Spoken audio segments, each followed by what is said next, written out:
Capítulo 7. La excursión. No muchos días después de esto, una apacible y soleada mañana. El suelo estaba más bien blando. La última nevada acababa de consumirse, dejando todavía una fina capa aquí y allá, demorándose sobre la fresca hierba bajo los setos. Pero junto a ellos, las primaveras se asomaban ya entre su húmedo, oscuro follaje, y la alondra celebraba en lo alto el verano, el amor y la esperanza, y todas las cosas celestiales.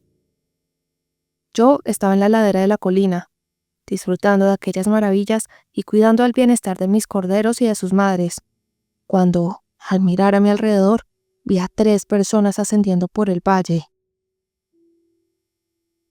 Eran Eliza Millward, Fergus y Rose. Así que atravesé el campo para ir a su encuentro. Al decirme que iban a Wildfell Hall, les dije que iba de buena gana con ellas, y ofreciendo mi brazo a Eliza, quien lo aceptó inmediatamente en lugar del de mi hermano, le dije a este que podía volverse, porque yo iba a acompañar a las damas. «Siento comunicarte», exclamó él, «que son ellas las que me acompañan, no yo a ellas.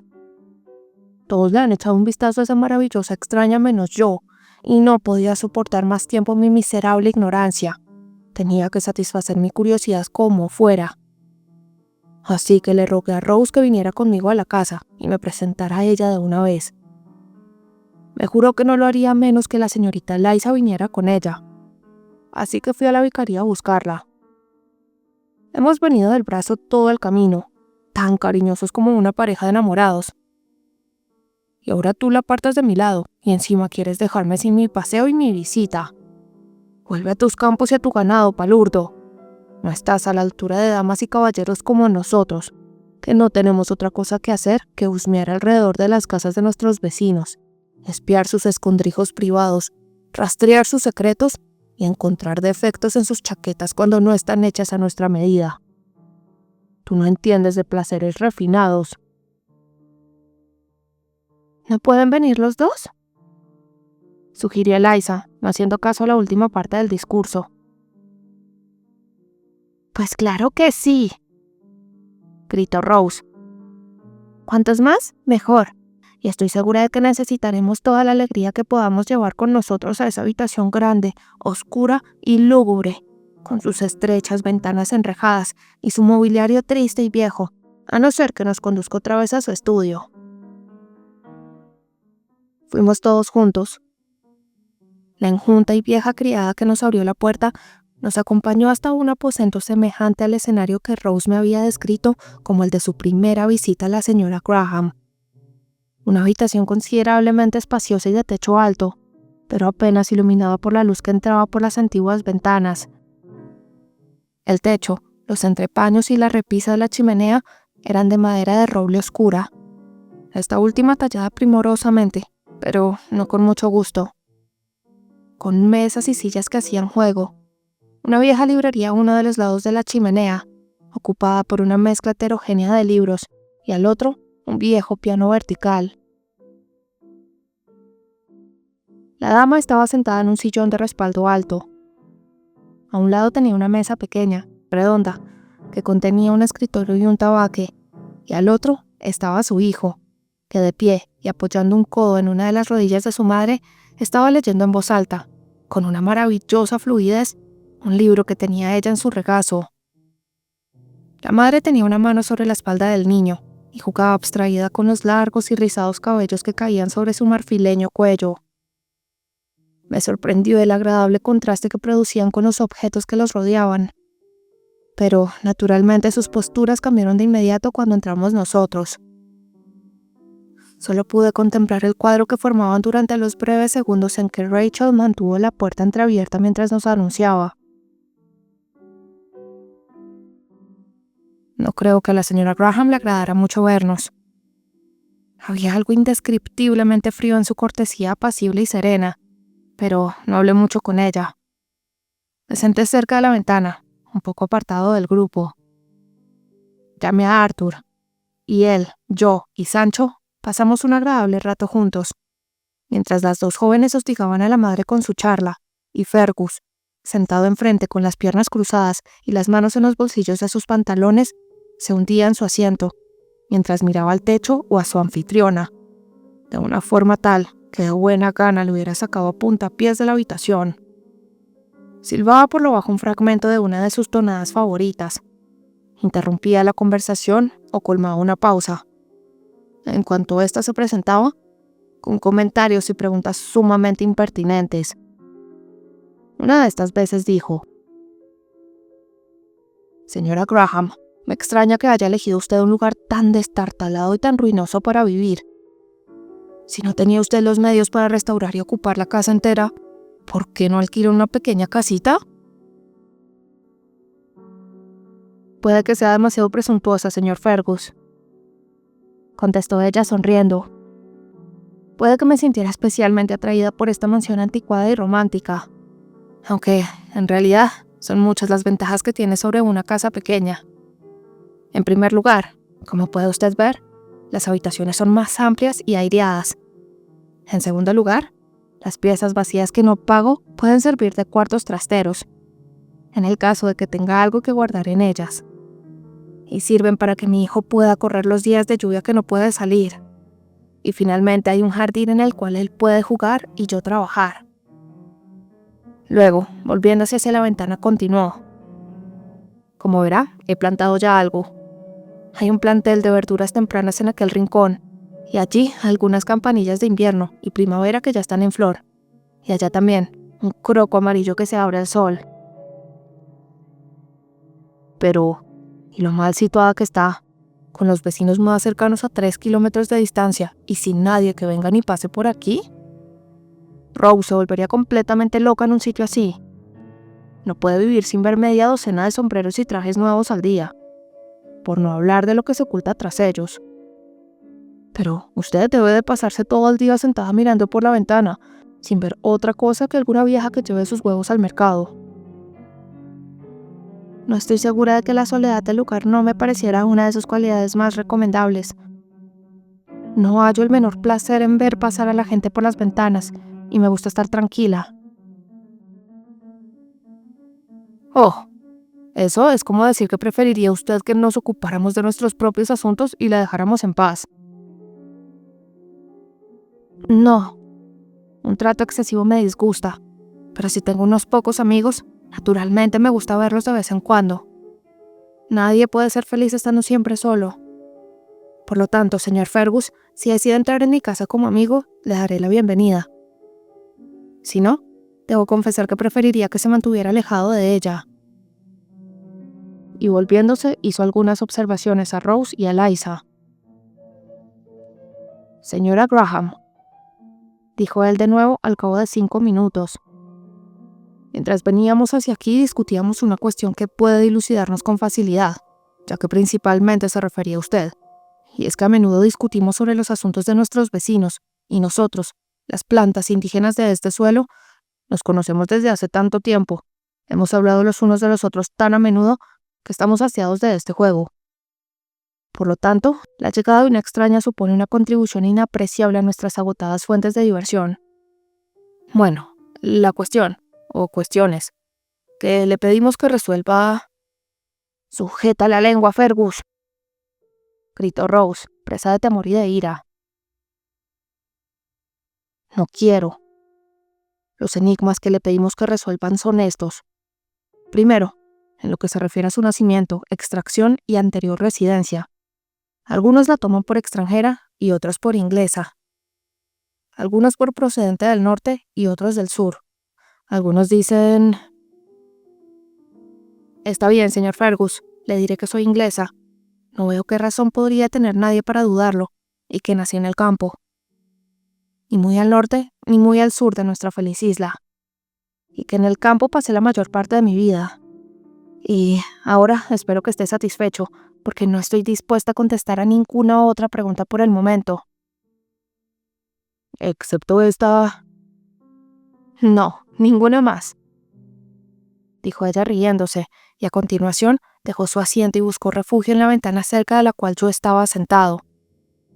y haciendo un esfuerzo desesperado por escapar a la persecución de mi hermano, inició una conversación conmigo. «Señor Markham», dijo al tiempo que su rápida pronunciación y sus vivos colores manifestaban su inquietud. ¿Ha olvidado usted la bonita vista marina de la que hablamos hace algún tiempo? Creo que voy a importunarlo ahora para que me explique cuál es el camino más corto para llegar allí, pues si sigue haciendo buen tiempo, puede que me acerque y haga mi boceto. He agotado todos los demás temas pictóricos y siento verdaderos deseos de ver esa vista. Estaba a punto de satisfacer su petición, pero Rose no consintió que lo hiciera. «Oh, no se lo digas, Gilbert», gritó. «Irá con nosotros. Me imagino que se refiere a la bahía de... ¿No, señora Graham? Es un camino muy largo, demasiado para usted e imposible para Arthur. Pero habíamos pensado organizar una excursión para ir a verlo, un día que hiciera bueno. Y si quisiera esperar a que el buen tiempo se estabilizara, estoy segura de que todos estaríamos encantados de que viniera con nosotros». La pobre señora Graham, aterrada, intentó excusarse, pero Rose, bien porque compadecía su vida solitaria, bien porque estaba deseosa de cultivar su amistad, se mostró decidida a no dejarla escapar. Y todas las objeciones fueron descartadas. Le dijo que sería solo un grupo pequeño, todos amigos, y que la mejor pista de todas era la de los acantilados a casi 7 kilómetros de distancia. «Para los caballeros solo es un agradable paseo», siguió diciendo Rose. «Pero las señoras irán en coche y a pie, por turnos. Llevaremos nuestro coche con la jaca, en la cual habrá sitio de sobra para el pequeño Arthur y 3 señoras, además de sus utensilios de pintura y las provisiones». Así que, finalmente, la proposición fue aceptada. Y después de discutir la hora y algunos detalles más de la proyectada excursión, nos levantamos y nos despedimos. Pero esto fue en marzo. Un abril frío y húmedo, y 2 semanas de mayo pasaron antes de que nos atreviéramos a emprender nuestra expedición con la razonable esperanza de obtener ese placer que buscábamos en los paisajes amenos, una animada compañía, el aire fresco, un buen banquete y ejercicio, sin necesidad de caminos intransitables, vientos fríos o nubes amenazadoras. Por fin, una gloriosa mañana reunimos nuestras fuerzas y nos pusimos en camino. El grupo estaba compuesto por la señora y el joven Graham, Mary y Eliza Millward, Jane y Richard Wilson, y Rose, Fergus y Gilbert Markham. El señor Lawrence había sido invitado a venir con nosotros, pero por alguna razón que solo él conocía, nos había negado su compañía. Yo mismo solicité ese favor. Cuando lo hice dudó y preguntó quiénes iban. Parecía casi decidido a venir después de haberme oído nombrar a la señorita Wilson, pero cuando mencioné a la señora Graham, pensando que el aliciente sería aún mayor, se produjo el efecto contrario. Renunció a ello, y para ser sincero, aquella decisión me agradó, aunque difícilmente hubiera podido decirte por qué. Cuando llegamos a nuestro destino era alrededor de mediodía. La señora Graham hizo a pie todo el camino hasta los acantilados, y el pequeño Arthur también fue andando la mayor parte del tiempo. Era ahora mucho más fuerte y activo que cuando llegó, y no le gustaba ir en el coche con extraños mientras 4 amigos, mamá, Sancho, el señor Markham y la señorita Millward, iban a pie, quedándose atrás o atravesando campos y senderos lejanos. Tengo un recuerdo muy agradable de aquel paseo. A lo largo del camino firme, blanco y soleado, sobre el que aquí y allá esparcían su sombra los árboles de un verde brillante, mientras las flores y los setos florecientes, de deliciosa fragancia, adornaban los bordes, o a través de prados y sendas a los que las flores y la brillante vegetación del delicioso mayo daban un aspecto glorioso. Es cierto, Eliza no estaba a mi lado, sino que iba con sus amigas en el coche, tan feliz, confiaba en ello, como yo me sentía. E incluso cuando los caminantes, habiendo abandonado el camino principal por un atajo a través de los campos, Vimos desaparecer en la lejanía el pequeño coche a través de los verdes árboles y las enramadas. No odié a aquellos árboles por quitar de mi vista el sombrero y el chal queridos, y sentí que todos aquellos objetos se interpusieran entre mi felicidad y yo. Porque, a decir verdad, me sentía demasiado feliz con la compañía de la señora Graham para lamentar la ausencia de Eliza Millward. Bien es verdad que aquella se mostró al principio muy irritante en su insociabilidad. Al parecer no estaba dispuesta a hablar con nadie que no fuera Mary Millward o Arthur. Ella y Mary caminaban juntas, casi siempre con el niño entre las dos. Pero cuando el espacio lo permitía, yo siempre caminaba al lado de la señora Graham. Richard Wilson se colocaba junto a la señorita Millward, y Fergus iba de un lado a otro, según su capricho. Al cabo de un rato, ella se mostró más amable, y finalmente conseguí acaparar su atención casi del todo. Entonces me sentí verdaderamente feliz, pues siempre que se dignaba conversar, me gustaba escuchar. Cuando sus opiniones y sus sentimientos se ajustaban a los míos, su extremada sensatez y su sensibilidad y gusto exquisitos me deleitaban. Cuando diferían, su intransigente audacia en la declaración o la defensa de la diferencia, su severidad y perspicacia excitaban mi imaginación. E incluso cuando me encolerizaba con sus miradas y palabras duras y sus poco caritativas conclusiones sobre mí, solo conseguía sentirme más insatisfecho conmigo mismo por haberle impresionado tan desfavorablemente y más deseoso de justificar mi carácter y mi disposición ante sus ojos, y si era posible, ganar su estima. Finalmente nuestro paseo terminó. Durante un rato, la altura y la escarpada creciente de las colinas habían interrumpido la vista del paisaje. Pero cuando llegamos a la cima de una abrupta pendiente y miramos hacia abajo, el espacio se abrió ante nosotros, y el mar azul irrumpió ante nuestra vista. De un profundo azul violeta, no en calma chicha, sino cubierto de brillantes rompientes. Centelleaban en su seno diminutas motas blancas, apenas discernibles, incluso para la mirada más aguda, de las pequeñas gaviotas que jugaban en lo alto con sus blancas alas relucientes al sol. Solo se podían divisar 2 embarcaciones y estaban muy lejos. Miré a mi compañera para ver qué pensaba de aquel glorioso panorama. No dijo nada, pero permaneció inmóvil y lo contempló de una forma que me aseguró que no estaba decepcionada. Tenía unos ojos muy bonitos. No sé si te lo he dicho antes, pero eran grandes, claros y llenos de espíritu, y casi negros, no castaños, sino de un gris muy oscuro. Una brisa fresca y vivificadora llegaban desde el mar. Suave, pura, saludable, que coloreaba vivamente sus labios y sus mejillas, por lo general demasiado pálidas. Ella sentía su estimulante influencia y yo también. Sentí que me estremecía, pero no me atreví a moverme mientras ella permanecía tan quieta. Había una expresión de alborozo contenido en su rostro, que se iluminó con una sonrisa de alegre y exaltada inteligencia cuando sus ojos se encontraron con los míos. Nunca me había parecido tan adorable. Nunca, hasta ese momento, se había sentido mi corazón tan cálidamente unido a ella. No habría podido responder de las consecuencias si nos hubieran permitido quedarnos allí solos 2 minutos más. Afortunadamente para mi discreción, y probablemente para mi placer durante el resto del día, fuimos pronto requeridos para la comida. Una colación muy respetable que Rose, ayudada por la señorita Wilson y Eliza, que habían compartido el coche de caballos con ella y llegado un poco antes que los demás, había dispuesto sobre una elevada plataforma que miraba al mar, protegida por el saliente de una roca y unos árboles inclinados. La señora Graham se sentó a cierta distancia de mí. Eliza era mi vecina más cercana.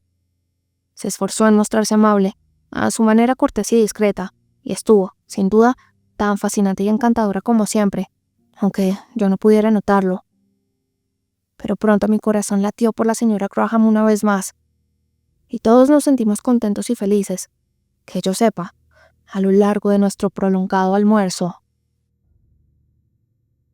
Cuando este terminó, Rose le pidió a Fergus que le ayudara a recoger los restos, los cuchillos, platos y etcétera, y a meterlos de nuevo en las cestas. La señora Graham cogió su silla de tijera y sus útiles de dibujo, y después de pedirle a la señorita Millward que se hiciera cargo de su querido hijo y recomendarle a éste encarecidamente de que no se separase de su nueva niñera, nos dejó y se dirigió, subiendo por la empinada y pedregosa colina, hacia una eminencia más alta y más escarpada, desde donde la vista era aún mejor y donde prefería hacer su boceto, a pesar de que algunas de las damas le dijeron que aquel era un lugar peligroso y le aconsejaron que no lo intentara. Cuando se fue me pareció que la diversión se había acabado, aunque resultara difícil decir en qué contribuía ella al júbilo de la reunión. Sus labios no habían dejado escapar ni una broma, ni una risa, pero su sonrisa había alentado mi alborozo. Sus observaciones perspicaces y sus palabras joviales aguzado insensiblemente mi ingenio y hecho perder todo interés por lo que hacían o decían los demás. Incluso su presencia había alegrado mi conversación con Eliza, aunque yo no lo supiera. Pero cuando se hubo ido, los juguetones disparates de Eliza dejaron de divertirme. Es más, me aburría, y divertirla me parecía aún más tedioso. Aquel sitio distante donde la bella artista se había sentado y trabajaba con ahínco en su solitaria tarea me atraía irresistiblemente. No deseaba resistirme. Mientras mi pequeña compañera intercambiaba unas cuantas palabras con la señorita Wilson, me levanté y me escabullí con astucia. Unas cuantas zancadas, después de trepar ligeramente por el camino, me llevaron sin dificultad al lugar en el que estaba sentada. Un arrecife saliente de roca al borde del acantilado que descendía en abrupto sesgo, cortado en pico hasta la playa rocosa. No me oyó llegar. La aparición de mi sombra sobre su papel le produjo una sacudida eléctrica. Rápidamente se volvió. Cualquiera de las damas que yo conocía hubiera gritado después de semejante susto. «Oh, no sabía que fuera usted. ¿Por qué me ha asustado de esa forma?», dijo con cierta impertinencia. «Detesto que me sorprendan». «¿Por quién me había tomado?», dije yo. Si hubiera sabido que era usted tan nerviosa, habría tenido más cuidado. Pero... bueno, no importa. ¿A qué venía? ¿Vienen todos? No, difícilmente cabrían en este pequeño saliente. Me alegro, porque estoy cansada de hablar. Bueno, no hablaré entonces. Solo me sentaré y miraré cómo dibuja. Pero ya sabe usted que eso no me gusta. Entonces me contentaré con admirar este magnífico paisaje. No puse objeción a esto, y durante un rato dibujó en silencio. Pero no pude evitar que mi mirada se apartase de vez en cuando del espléndido panorama que teníamos a nuestros pies, para posarla en la elegante mano blanca que sostenía el lápiz, el gracioso cuello y los rizos brillantes y lustrosos que caían sobre el papel. Si tuviera un lápiz y un trozo de papel, pensé, podría hacer un boceto más bonito que el suyo, suponiendo que fuera capaz de dibujar fielmente lo que tengo ante mí. Pero aunque esta satisfacción me era negada, me sentía bastante complacido por estar sentado a su lado sin decir nada. ¿Está usted ahí todavía, señor Markham?, dijo volviéndose para buscarme con la mirada, pues yo estaba sentado un poco más atrás sobre un resalto del acantilado cubierto de musgo.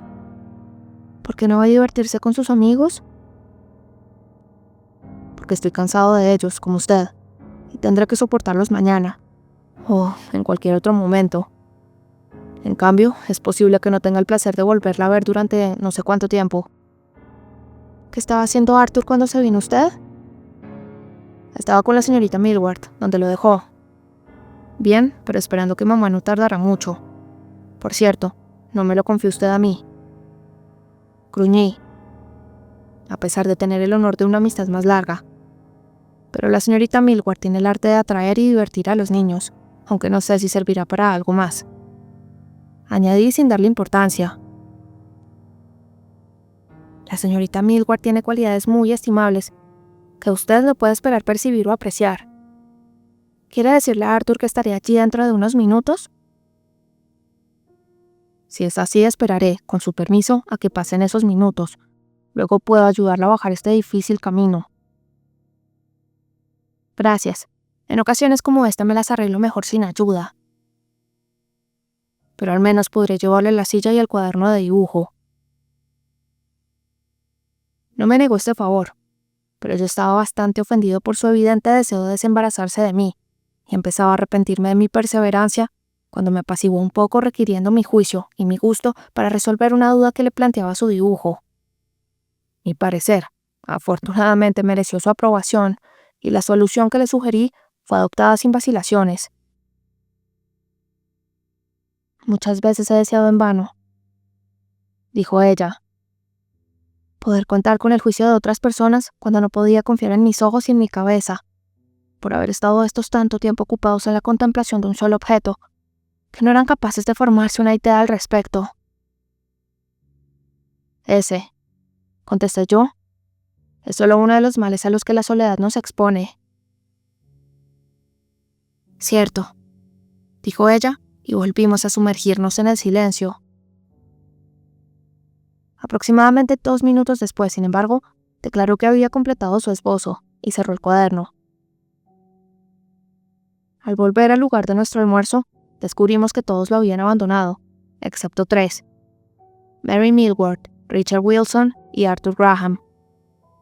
Este yacía dormido con la cabeza apoyada en el regazo de la dama. El otro estaba sentado al lado de ella con la edición de bolsillo de algún autor clásico en sus manos. Nunca iba a ningún lado sin un compañero como aquel con el que sacar partido de sus momentos de ocio. Toda ocasión que no fuera dedicada al estudio, o requerida, por su naturaleza física, para el mantenimiento de la vida, le parecía tiempo perdido. Incluso en aquel momento no podía abandonarse al disfrute del aire puro y de la balsámica luz del sol. Aquel espléndido paisaje, aquellos dulces sonidos, la música de las olas y del viento suave en los árboles que lo protegían. E incluso con una dama a su lado, aunque no muy atractiva, lo reconozco, había tenido que sacar el libro para ocupar su tiempo leyendo mientras digería su sobrio almuerzo y reposaba sus miembros cansados, poco acostumbrados a tanto ejercicio. Quizá, sin embargo, interrumpió de vez en cuando su lectura para intercambiar una palabra o una mirada con su compañera. En cualquier caso, esta no pareció molesta en absoluto por su conducta. Sus rasgos sencillos mostraban una expresión de alegría y serenidad desacostumbradas, y cuando llegamos, estaba estudiando complacientemente el rostro pálido y pensativo del joven caballero. El camino de vuelta no fue tan agradable para mí, ni mucho menos como lo había sido el resto del día. La señora Graham iba ahora en el coche, y Eliza Millward me acompañaba a pie. Esta había notado mi preferencia por la joven viuda, y evidentemente se sentía abandonada.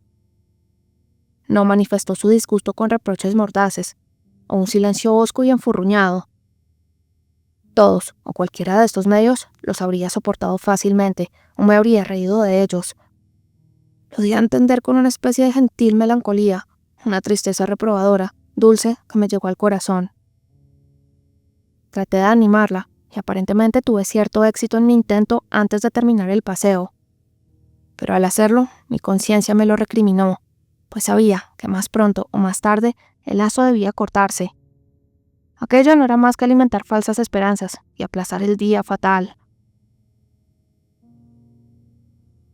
Cuando el coche se hubo aproximado a Wildfell Hall todo lo que el camino permitía, podría haber intentado subir por el largo y abrupto sendero, pero la señora Graham no lo hubiera consentido. La joven viuda y su hijo se apearon, cediendo el sitio del último a Rose. Yo convencí a Eliza de que ocupara el sitio del cochero. Después de haberle ayudado a sentarse cómodamente, recomendarle que tuviera cuidado con el aire de la tarde y desearle las buenas noches cariñosamente, me sentí muy animado y me apresuré a ofrecer a la señora Graham mis servicios para llevarle sus utensilios a través de los campos. Pero ella ya se había colgado su silla de tijera del brazo y llevaba en la mano su cuaderno de dibujo. E insistió en despedirse de mí allí mismo y en aquel instante, así como del resto de la compañía. Sin embargo, en aquella ocasión rechazó mi propuesta de ayuda de una manera tan amable y amistosa que casi la perdoné.